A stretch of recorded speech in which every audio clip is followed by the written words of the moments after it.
Ang kwento ay nagsisimula sa isang eksena bago ang isang fashion show. Isang manager ang pumipili ng mga babae na mag-aasikaso ng pagtanggap sa mga bisita. Mukhang nasiyahan siya sa tatlong babae dahil pasado sila sa kanyang pamantayan. Gayunpaman, nang makita niya ang isang babae na nagngangalang Nanji, biglang nagbago ang kanyang ekspresyon. Galit na galit ang manager at muntik ng palayasin si Nanji dahil hindi ito pumasa sa kanyang pamantayan. Sa mismong sandaling iyon, ipinaalam sa manager na kulang ang mga tauhan sa likod ng entablado. Agad niyang inatasan si Nanji na magtrabaho sa backstage. Dahil dito, napilitan siyang gumawa ng mga pisikal na gawain tulad ng pagkabit ng mga tabla para sa backdrop ng entablado. Samantala, isang binata na nagngangalang Seon ang kasama ng kanyang kaibigan at kapwa sila nasasabik habang pinapanood ang mga modelo sa runway. Sa kabilang banda, labis ang inis ni Nanji dahil napunta siya sa pisikal na trabaho sa halip na maging receptionist. Inaasahan niyang tatanggapin niya ang mga bisita na may ngiti, ngunit natapos siya sa likod ng entablado. Habang nanonood siya ng fashion show, narinig niya ang tunog ng isang bagay na nasira. Napansin niyang malapit nang bumagsak ang backdrop. Sa kagipitan, ginawa niya ang lahat upang suportahan ang estruktura habang humihingi ng tulong. Sa kabutihang palad, naroon si Seon at tumulong sa kanya. Magkasama nilang sinubukan na hawakan ang mabigat na backdrop, ngunit hindi sapat ang kanilang lakas. Sinabi ni Seon kay Nanji na umalis na siya upang hindi ito maipit. Kahit na nagkaroon si Nanji ng kaunting galos, labis siyang nabunutan ng loob dahil walang nasaktan. Pagkatapos ng insidente, tinanong ni Nanji si Seon kung bakit siya tinulungan. Sinagot niya na ginawa niya iyon dahil ayaw niyang masaktan ang magagandang modelo. Sa narinig niyang ito, napuno ng lungkot ang puso ni Nanji. Habang tumutulo ang kanyang luha, nagsimula siyang magtanong sa sarili kung bakit siya naiba sa mundo na puno ng magagandang babae.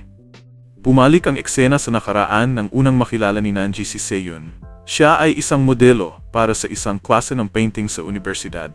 Sa kanyang pambihirang talento sa sining, pinintahan ni Nanji si Seon ng napakaganda kaya't nakatanggap siya ng papuri mula rito.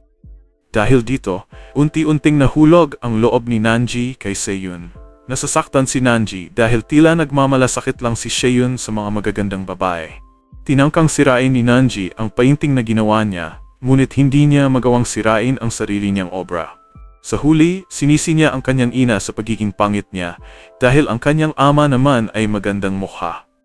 Sa ibang lugar, abala si Seon sa paggawa ng isang fashion design. Tinanong siya ng kanyang kaibigan kung bakit niya tinanggihan ang pag-amin ng pag-ibig ng isang napakagandang babae. Ipinaliwanag ni Seon na lahat ng babae ay maganda, ngunit naniniwala siyang nawawala rin ang kagandahan sa paglipas ng panahon at maaring magsawa siya sa kanila. Hindi naintindihan ng kaibigan ang kanyang paliwanag, kaya't nagpalit na lang sila ng usapan tungkol sa disenyo para sa isang kompetisyon sa moda. Samantala, inimbitahan ng ina ni Nanji si Nanji sa isang liblib na lugar upang ibunyag ang isang mahalagang lihim ng kanilang pamilya. Sa kanilang pag-usap, ipinakita ng kanyang ina ang isang album ng mga litrato ng kasal ng kanilang mga ninuno. Napansin ni Nanji ang isang nakakapukaw na pattern. Lahat ng mga babae sa kanilang pamilya ay hindi kaakit-akit, ngunit ang kanilang mga asawa ay napakagwapo. Ipinaliwanag ng kanyang ina na nakakaakit ang mga babae ng kanilang pamilya ng mga gwapong lalaki gamit ang isang mahiwagang singsing. Ayon sa alamat, sinumang babae na magsuot ng singsing ay magiging maganda sa mata ng lalaking mahal niya. Sa una, hindi naniwala si Nanji, ngunit naisip niyang subukan ang mahika ng singsing. Iniabot ng kanyang ina ang singsing at pinati siya ng swerte. Kinabukasan, naglakas loob si Nanji na anyayahan si Seon na uminom ng alak. Ngunit tinanggihan siya nito, sinasabing hindi siya basta-basta umiinom ng kung sino-sino. Sinabi ni Nanji na may isang magandang bae na gustong makilala siya. Dahil sa pag-usisa, pumayag si Seon. Pagdating nila sa restaurant, nagsimula silang mag-usap. Binanggit ni Nanji na mukhang mas pinapaboran ni Seon ang mga magagandang babae, habang siya naman ay may pangkaraniwang hitsura. Sinabi rin niya na mawawala siya sa buhay nito at bilang huling pabor, hiniling niya kay Seon na isuot ang singsing sa kanyang daliri. Walang pag-aalinlangan, tinanggap ni Seon ang kahilingan. Agad niyang naramdaman na tila huminto ang oras sa paligid niya. Pagkatapos, nakita niya ang isang napakagandang babae na nakaupo sa harap niya. Ngunit bago pa niya malinaw na makita ang mukha nito, nawalan siya ng malay. Kinabukasan, hindi malinaw kay Seyun kung ano ang nangyari. Gayunpaman, na makita niya siya, hindi niya ito nakilala bilang ang pangit na babae. Sa kanyang paningin, siya na ngayon ay isang napakagandang dalaga. Dahil sa labis na pagtataka, lumapit siya at inanyayahan ito mag-usap. Si Nanji, na labis na kinakabahan, ay walang nasabi. Dahil sa kanyang kuryosidad, tiningnan ni Seyun ang etiketa sa dalang likhang sining ni Nanji at nagulat nang makilala ang pangalan. Nagtaka siya dahil tila hindi siya kilala nito.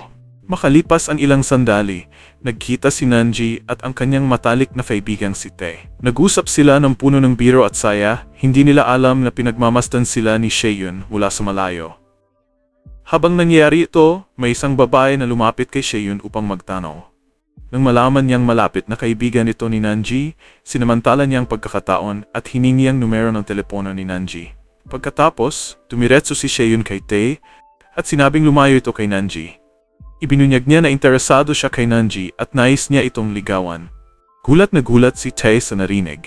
Hindi siya makapaniwala na ang isang gwapong lalaki tulad ni Seyun ay maakit kay Nanji na may reputasyon bilang hindi kaakit-akit. Pinaginalaan niya ang intensyon ni Seyun. Iniisip na baka niloloko lang nito ang kaibigan niya.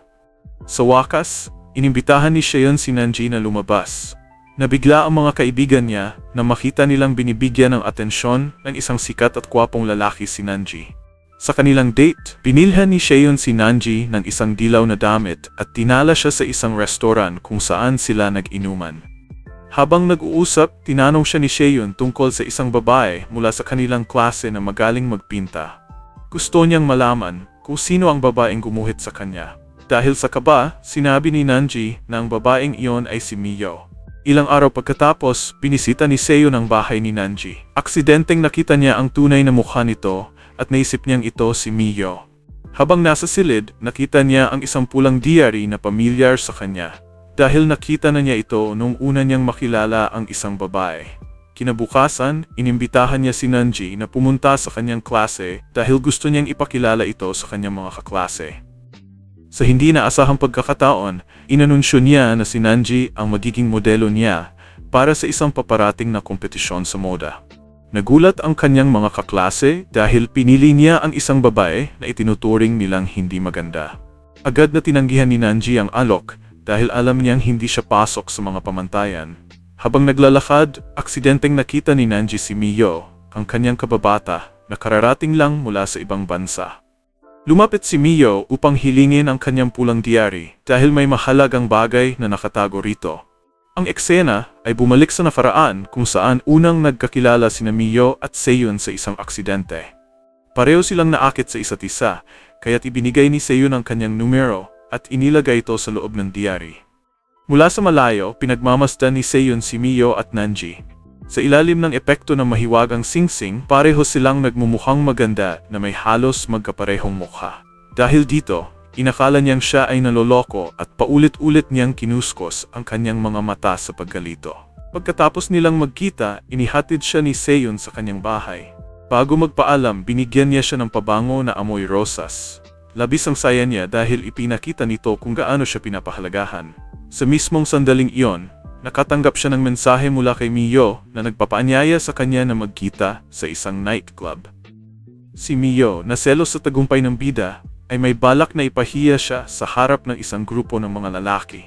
Sa gitnang kanilang pagtatalo, inamin ni Mio na sawang-sawa na siya sa palaging pagkukumpara ng kanilang ina sa kanya. Labis na nasaktan sa mga salita ng kaibigang akala niya ay tunay, tumakbo siya palabas ng club. Sa labas, umuulan at wala siyang dalang payong.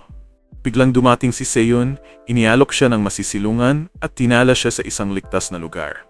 Pagkatapos, iminungkahi ni Seyun na mag-selfie sila. Nagpanik siya, natatakot na baka matuklasan ang kanyang totoong anyo. Ngunit pinakalma siya ng kanyang ina, sinabing habang suot niya ang singsing, hindi magbabago ang kanyang hitsura sa paningin ni Seyun.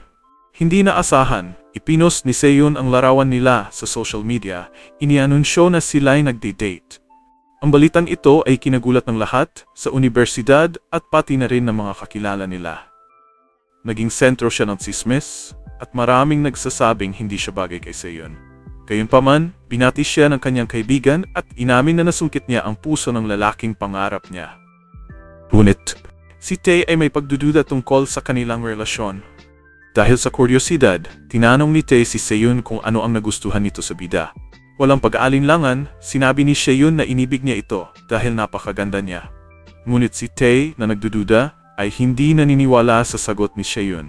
Bagamat hinayaan na lamang silang ipagpatuloy ang kanilang relasyon. Hiniling ng bida kay Seyun na ipinta ang kanyang mukha habang suot ang singsing. Ngunit nagulat siya nang makita ang painting. Ito ay ang mukha ni Mio. Ang revelasyong ito ay nagdulot sa kanya ng labis na lungkot at pagkadismaya. Napagtanto niyang ang ideal woman ni Seyun ay si Mio. Nang gabing iyon, sa kalagitnaan ng kahinaan, tinanong niya si Seyun kung bakit siya nito nililigawan. Nagkaroon ng tensyon sa kanilang pag-usap na nauwi sa pagtatalo. Sa kalituhan, parehong nahulog ang dalawa sa swimming pool. Sa gitna ng kaguluhan, nahulog ang singsing sa ilalim ng tubig. Sa takot na matuklasan ang kanyang totoong anyo, tumakbo siya palayo at nagtago. Nang makalabas sa pool, sinimulan siyang hanapin ni Seyun at nakasalubong si Tae na sinabihang umuwi na muna. Makalipas ang ilang araw, ibinalik ni Tae ang singsing na nakuha niya mula sa ilalim ng pool. Nagpasalamat ang bida at sinabing gagamitin niya ang singsing upang ipahayag ang buong katotohanan bago tuluyang mawala sa buhay ni Seyun. Samantala sa isang tindahan ng damit, nagkita si Mio at ang bida. Naging sanhi ito ng kalituhan kay Seyun na nakitang magkamuha ang dalawa. Sinamantala ni Mio ang pagkakataon at kinuha ang mahiwagang singsing, ibinunyag ang totoong anyo ng bida. Nalito si Seyun at hiniling na magpaliwanag siya. Sa wakas, inamin ng bida ang buong katotohanan at humingi ng tawad sa kanyang panloloko. Labis na nasaktan at nadismaya, nagpasya si Seyun na wakasan ang kanilang relasyon. Kinabukasan, parehong napili ang dalawa upang maging kitawan sa isang prestiyosong fashion show, ngunit kailangan nilang dalhin ang sarili nilang modelo. Pinili ni Seyun si Mio, habang sinubukan ng bida na kumbinsihin si Tae na maging modelo niya. Sa araw ng show, habang nag-iensayo si Mio, napuno siya ng takot at biglang hinimatay. Dinala siya ni Tae sa ospital. Dahil wala ng ibang modelo, iminungkahi ng bida kay Seyun na maging modelo niya, at dahil wala rin siyang ibang kasama, pumayag si Seyun. Suot ang isang damit na idinisenyo niya, nagningning si Seyun sa runway at humanga ang lahat ng manood. Habang pinapanood siya ni Seyun na rumampa, napagtanto niya na ang tunay niyang mahal ay ang bida. Makaraan ng ilang panahon, pinisita ni Seyun ang bida at hiniling dito na itapon ang mahiwagang singsing. Inalok niya ito ng bagong singsing habang ipinahayag ang kanyang pagmamahal. Labis ang emosyon ng bida at sinabing gusto niyang gamitin ang mahiwagang singsing sa huling pagkakataon upang magmukhang maganda sa harap ni Seyun. Ngunit sinabi ni Seyun na mahal niya siya kung sino siya talaga. Sa huli, itinapon nila ang mahiwagang singsing at naghalikan na nagtapos sa kanilang kwento ng pag-ibig. Maraming salamat sa panood ng video. Kung bago ka, huwag kalimutang mag-subscribe at i-on ang notifications. Narito ang iba pang videos na magugustuhan ninyo. Hanggang sa muli, paalam!